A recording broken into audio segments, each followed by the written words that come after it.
नमस्कार मित्रों, आपका स्वागत है साहित्य नगरी में। आज हम लेकर आए हैं एक ऐसी मार्मिक कहानी जो न केवल आपके मन को स्पर्श करेगी बल्कि आपको गहरे विचारों में भी डुबो देगी। यदि कहानी आपको पसंद आए तो वीडियो को लाइक करें और साहित्य की ऐसी ही अनमोल रचनाओं के लिए हमारे चैनल को सब्सक्राइब करना न भूलें। मैं कहे देता हूँ इसका नतीजा अच्छा न होगा, फिर कभी किसी निमंत्रण में न ले जाऊंगा। भला चाहते हो तो उसे उतार दो। मगर चिंतामणी ने एक न सुनी, भागते ही चले गए। उनकी देह अभी संभाल के बाहर न हुई थी, दौड़ सकते थे, मगर मोटेराम जी को एक एक पग आगे बढ़ना दुस्तर हो रहा था।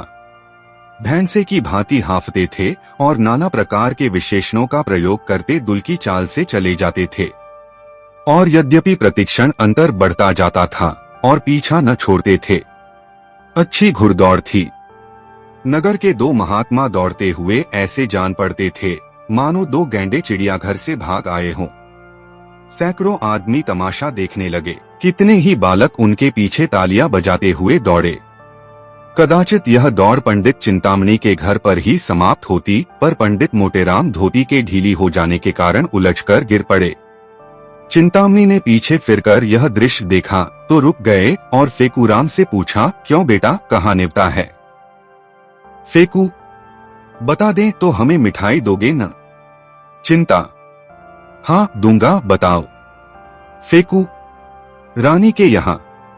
चिंता, कहाँ की रानी? फेकू, यह मैं नहीं जानता, कोई बड़ी रानी है। नगर में कई बड़ी बड़ी रानियां थीं। पंडित जी ने सोचा, सभी रानियों के द्वार पर चक्कर लगाऊंगा। जहां भोज होगा वहां कुछ भीड़ भाड़ होगी ही, पता चल जाएगा। यह निश्चय करके वे लौट पड़े। सहानुभूति प्रकट करने में अब कोई बाधा न थी। मोटेराम जी के पास आए तो देखा कि वे पड़े कराह रहे हैं, उठने का नाम नहीं लेते। घबरा कर पूछा, गिर कैसे पड़े मित्र, यहाँ कहीं गड्ढा भी तो नहीं है? मोटे, तुमसे क्या मतलब? तुम लड़के को ले जाओ, जो कुछ पूछना चाहो पूछो। चिंता, मैं यह कपट व्यवहार नहीं करता। दिल लगी की थी, तुम बुरा मान गए। ले उठ तो बैठ राम का नाम लेके। मैं सच कहता हूँ, मैंने कुछ नहीं पूछा। मोटे डॉट चल झूठा। चिंता, जनेऊ हाथ में लेकर कहता हूँ। मोटे, तुम्हारी शपथ का विश्वास नहीं। चिंता, तुम मुझे इतना धूर्त समझते हो? मोटे, इससे कहीं अधिक। तुम गंगा में डूबकर शपथ खाओ तो भी मुझे विश्वास न आए। चिंता, दूसरा यह बात कहता तो मूंछ उखाड़ लेता। मोटे, तो फिर आ जाओ। चिंता, पहले पंडिताइन से पूछ आओ। मोटेराम यह भस्मक व्यंग्य न सह सके, चट उठ बैठे और पंडित चिंतामणी का हाथ पकड़ लिया। दोनों मित्रों में मल्लयुद्ध होने लगा। दोनों हनुमान जी की स्तुति कर रहे थे और इतने जोर से गरज गरज कर मानो सिंह दहाड़ रहे हों। बस ऐसा जान पड़ता था मानो दो पीपे आपस में टकरा रहे हों। मोटे, महाबली विक्रम बजरंगी। चिंता, भूत पिशाच निकट नहीं आवे। मोटे, जय जय जय हनुमान गोसाई। चिंता, प्रभु रखिए लाज हमारी। मोटे, बिगड़कर यह हनुमान चालीसा में नहीं है। चिंता, यह हमने स्वयं रचा है। क्या तुम्हारी तरह की यह रटंत विद्या है? जितना कहो उतना रच दें। मोटे, अबे हम रचने पर आ जाएं तो एक दिन में 1,00,000 स्तुतियां रच डालें, किंतु इतना अवकाश किसे है? दोनों महात्मा अलग खड़े होकर अपने अपने रचना कौशल की डींगे मार रहे थे।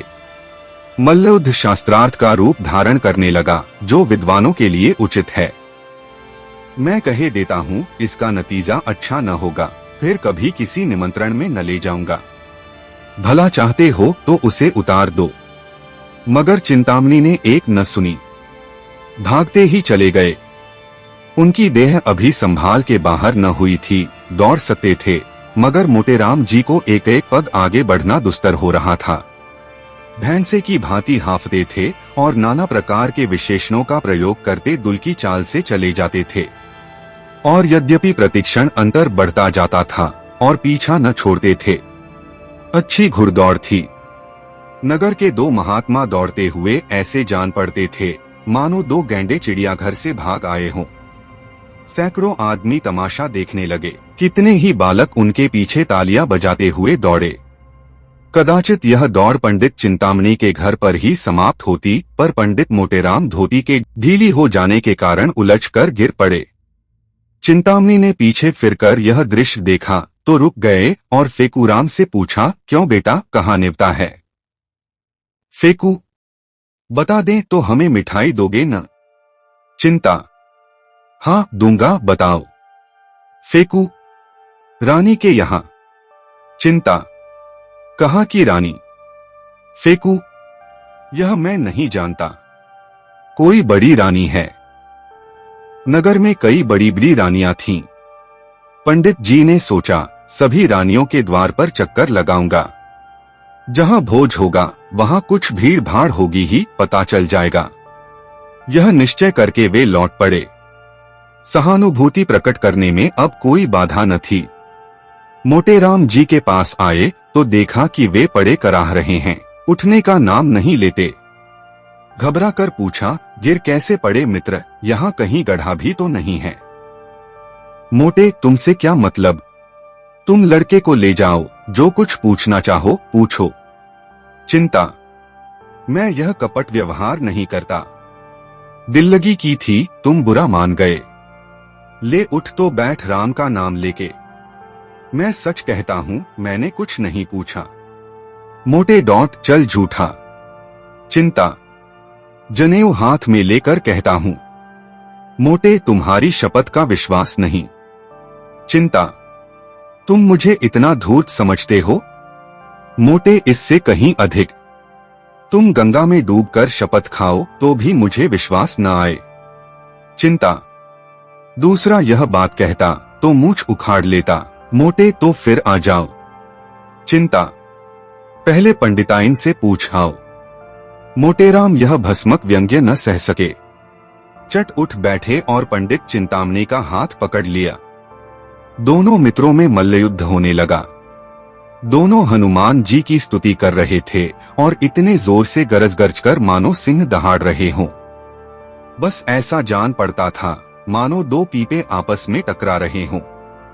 मोटे, महाबली विक्रम बजरंगी। चिंता, भूत पिशाच निकट नहीं आवे। मोटे, जय जय जय हनुमान गोसाई। चिंता, प्रभु रखिए लाज हमारी। मोटे, बिगड़कर यह हनुमान चालीसा में नहीं है। चिंता, यह हमने स्वयं रचा है। क्या तुम्हारी तरह की यह रटंत विद्या है, जितना कहो उतना रच दें? मोटे, अबे हम रचने पर आ जाएं तो एक दिन में 1,00,000 स्तुतियां रच डालें, किंतु इतना अवकाश किसे है? दोनों महात्मा अलग खड़े होकर अपने अपने रचना कौशल की डींगे मार रहे थे। मल्लयुद्ध शास्त्रार्थ का रूप धारण करने लगा, जो विद्वानों के लिए उचित है। इतने में किसी ने चिंतामणि के घर जाकर कह दिया कि पंडित मोटेराम और चिंतामणि जी में बड़ी लड़ाई हो रही है। चिंतामणि जी 3 महिलाओं के स्वामी थे। कुलीन ब्राह्मण थे, पूरे 20 बिस्वे। उस पर विद्वान भी उच्च कोटि के, दूर दूर तक यजमानी थी। ऐसे पुरुषों को सब अधिकार है। कन्या के साथ साथ जब प्रचुर दक्षिणा भी मिलती हो तब कैसे इनकार किया जाए। इन तीनों महिलाओं का सारे मोहल्ले में आतंक छाया हुआ था। पंडित जी ने उनके नाम बहुत ही रसीले रखे थे। बड़ी स्त्री को अमृति, मंझली को गुलाब जामुन और छोटी को मोहन भोग कहते थे, पर मोहल्ले वालों के लिए तीनों महिलाएं त्रायताप से कम न थीं। घर में नित्य आंसुओं की नदी बहती रहती। खून की नदी तो पंडित जी ने भी कभी नहीं बहाई, अधिक से अधिक शब्दों की ही नदी बहाई थी, पर मजाल न थी कि बाहर का आदमी किसी को कुछ कह जाए। संकट के समय तीनों एक हो जाती थीं। यह पंडित जी के नीति चातुर्य का सुफल था। जो ही खबर मिली कि पंडित चिंतामणि पर संकट पड़ा हुआ है, तीनों त्रिदोष की भांति कुपित होकर घर से निकली और उनमें जो अन्य दोनों जैसी मोटी नहीं थी, सबसे पहले समरभूमि में जा पहुंची। पंडित मोटेराम जी ने उसे आते देखा तो समझ गए कि अब कुशल नहीं। अपना हाथ छुड़ाकर बकरुट भागे, पीछे फिर कर भी न देखा। चिंतामणी जी ने बहुत ललकारा, पर मोटेराम के कदम न रुके। चिंता, अजी भागे क्यों? ठहरो, कुछ मजा तो चखते जाओ। मोटे, मैं हार गया भाई, हार गया। चिंता, अभी कुछ दक्षिणा तो लेते जाओ। मोटेराम ने भागते हुए कहा, दया करो भाई, दया करो। 8 बजते बजते पंडित मोटेराम ने स्नान और पूजा करके कहा, अब विलंब नहीं करना चाहिए, फंकी तैयार है न? सोना टफंकी लिए तो कब से बैठी हूँ, तुम्हें तो जैसे किसी बात की सुधि ही नहीं रहती। रात को कौन देखता है कि कितनी देर तक पूजा करते हो। मोटे, मैं तुमसे एक नहीं 1000 बार कह चुका कि मेरे कामों में मत बोला करो। तुम नहीं समझ सकती कि मैंने इतना विलंब क्यों किया। तुम्हें ईश्वर ने इतनी बुद्धि ही नहीं दी। जल्दी जाने से अपमान होता है। जमान समझता है, लोभी है, भुक्खड़ है। इसलिए चतुर लोग विलंब किया करते हैं, जिसमें यजमान समझे कि पंडित जी को इसकी सुधि ही नहीं है, भूल गए होंगे। बुलाने को आदमी भेजें। इस प्रकार जाने में जो मान महत्व है, वह मरभुखों की तरह जाने में क्या कभी हो सकता है। मैं बुलाने की प्रतीक्षा कर रहा हूँ, कोई न कोई आता ही होगा। लाओ थोड़ी फंकी, बालकों को खिला दी है न? सोना, उन्हें तो मैंने सांझ ही को खिला दी थी। मोटे, कोई सोया तो नहीं? सोना, आज भला कौन सोएगा? सब भूख भूख चिल्ला रहे थे, तो मैंने 1 पैसे का चबेना मंगवा दिया। सब के सब ऊपर बैठे खा रहे हैं। सुनते नहीं हो, मारपीट हो रही है। मोटेराम ने दांत पीस कर कहा, जी चाहता है कि तुम्हारी गर्दन पकड़कर ऐंठ दूं। भला इस बेला चबेना मंगाने का क्या काम था? चबेना खा लेंगे तो वहां क्या तुम्हारा सिर खाएंगे? छे छे, जरा भी बुद्धि नहीं। सोना ने अपराध स्वीकार करते हुए कहा, हाँ भूल तो हुई, पर सबके सब इतना कोलाहल मचाए हुए थे कि सुना नहीं जाता था। मोटे रोते ही थे, न रोने देती। रोने से उनका पेट न भरता, बल्कि और भूख खुल जाती। सहसा एक आदमी ने बाहर से आवाज दी, पंडित जी, महारानी बुला रही हैं, और लोगों को लेकर जल्दी चलो। पंडित जी ने पत्नी की ओर गर्व से देखकर कहा, देखा, इसे निमंत्रण कहते हैं। अब तैयारी करनी चाहिए। बाहर आकर पंडित जी ने उस आदमी से कहा, तुम एक क्षण और न आते तो मैं कथा सुनाने चला गया होता। मुझे बिल्कुल याद न थी। चलो, हम बहुत शीघ्र आते हैं।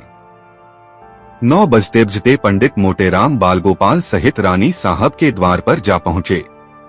रानी बड़ी विशालकाय एवं तेजस्विनी महिला थीं। इस समय वे कारचौबीदार तकिया लगाए तख्त पर बैठी हुई थीं। 2 आदमी हाथ बांधे पीछे खड़े थे। बिजली का पंखा चल रहा था। पंडित जी को देखते ही रानी ने तख्त से उठकर चरण स्पर्श किया और इस बालक मंडल को देखकर मुस्कुराती हुई बोली, इन बच्चों को आप कहां से पकड़ लाए? मोटे, करता क्या? सारा नगर छान मारा, किसी पंडित ने आना स्वीकार न किया। कोई किसी के यहाँ निमंत्रित है, कोई किसी के यहाँ। तब तो मैं बहुत चकराया। अंत में मैंने उनसे कहा, अच्छा आप नहीं चलते तो हरी इच्छा, लेकिन ऐसा कीजिए कि मुझे लज्जित न होना पड़े। तब जबरदस्ती प्रत्येक के घर से जो बालक मिला उसे पकड़ लाना पड़ा। क्यों फेकूराम, तुम्हारे पिताजी का क्या नाम है? फेकूराम ने गर्व से कहा, पंडित सेतुराम पाठक। रानी, बालक तो बड़ा होनहार है। और बालकों को भी उत्कंठा हो रही थी कि हमारी भी परीक्षा ली जाए। लेकिन जब पंडित जी ने उनसे कोई प्रश्न न किया और उधार रानी ने फेकूराम की प्रशंसा कर दी, तब तो वे अधीर हो उठे। भवानी बोला, मेरे पिता का नाम है पंडित गंगू पांडे। छेदी बोला, मेरे पिता का नाम है दमड़ी तिवारी। बेनीराम ने कहा, मेरे पिता का नाम है पंडित मंगरू ओझा। अलगूराम समझदार था, चुपचाप खड़ा रहा। रानी ने उससे पूछा, तुम्हारे पिता का क्या नाम है जी? अलगूराम को इस वक्त पिता का निर्दिष्ट नाम याद न आया। न यही सूझा कि कोई और नाम ले ले। हतबुद्धि सा खड़ा रहा। पंडित मोटेराम ने जब उसकी ओर दांत पीस कर देखा तब रहास हाँ हवास भी गायब हो गया। फेकूराम ने कहा, हम बता दें। भैया भूल गए। रानी ने आश्चर्य से पूछा, क्या अपने पिता का नाम भूल गया? यह तो विचित्र बात देखी। मोटेराम ने अलगू के पास जाकर कहा, कैसे है? अलगूराम बोल उठा, केशव पांडे। रानी तो अब तक क्यों चुप था? मोटे कुछ ऊंचा सुनता है सरकार। रानी, मैंने सामान तो बहुत सा मंगवाया है, सब खराब होगा। लड़के क्या खाएंगे? मोटे, सरकार इन्हें बालक न समझें। इनमें जो सबसे छोटा है यह 2 पत्तल खाकर उठेगा। जब सामने पत्तलें पड़ गईं और भंडारी चांदी की थालों में एक से एक उत्तम पदार्थ लाकर परसने लगा, तब पंडित मोटेराम जी की आंखें खुल गईं। उन्हें आए दिन निमंत्रण मिलते रहते थे, पर ऐसे अनुपम पदार्थ कभी सामने न आए थे। घी की ऐसी सौंधी सुगंध उन्हें कभी न मिली थी। प्रत्येक वस्तु से केवड़े और गुलाब की लपटें उड़ रही थीं। घी टपक रहा था। पंडित जी ने सोचा, ऐसे पदार्थों से कभी पेट भर सकता है। मनो खा जाऊं फिर भी और खाने को जी चाहे। देवतागण इनसे उत्तम और कौन से पदार्थ खाते होंगे? इनसे उत्तम पदार्थों की तो कल्पना भी नहीं हो सकती। पंडित जी को इस वक्त अपने परम मित्र पंडित चिंतामणि की याद आई। अगर वे होते तो रंग जम जाता, उनके बिना रंग फीका रहेगा। यहाँ दूसरा कौन है जिससे लाग डॉग करूं? लड़के 2-2 पत्तालों में चें बोल जाएंगे। सोना कुछ साथ देगी, मगर कब तब? चिंतामणि के बिना रंग न गठेगा। वे मुझे ललकारेंगे, मैं उन्हें ललकारूंगा। उस उमंग में पत्तलों की कौन गिनती? हमारी देखा देखी लड़के भी डट जाएंगे। ओह, बड़ी भूल हो गई। यह ख्याल मुझे पहले ना आया। रानी साहब से कहूं, बुरा तो न मानेंगी। ओह, जो कुछ हो एक बार जोर तो लगाना ही चाहिए। तुरंत खड़े होकर रानी साहब से बोले, सरकार आज्ञा हो तो कुछ कहूं। रानी, कहिए कहिए महाराज, क्या किसी वस्तु की कमी है? मोटे, नहीं सरकार, किसी बात की नहीं। ऐसे उत्तम पदार्थ तो मैंने कभी देखे भी न थे। सारे नगर में आपकी कीर्ति फैल जाएगी। मेरे एक परम मित्र पंडित चिंतामणि जी हैं, आज्ञा हो तो उन्हें भी बुला लूं। बड़े विद्वान कर्मनिष्ठ ब्राह्मण हैं। उनके जोड़ का इस नगर में दूसरा नहीं है। मैं उन्हें निमंत्रण देना भूल गया। अभी सुधी आई। रानी, आपकी इच्छा हो तो बुला लीजिए, मगर आने जाने में देर होगी और भोजन परोस दिया गया है। मोटे, मैं अभी आता हूँ सरकार, दौड़ता हुआ जाऊंगा। रानी, तमेरी मोटर ले लीजिए। जब पंडित जी चलने को तैयार हुए तब सोना ने कहा, तुम्हें आज क्या हो गया है जी? उसे क्यों बुला रहे हो? मोटे, कोई साथ देने वाला भी तो चाहिए। सोना, मैं क्या तुमसे दब जाती?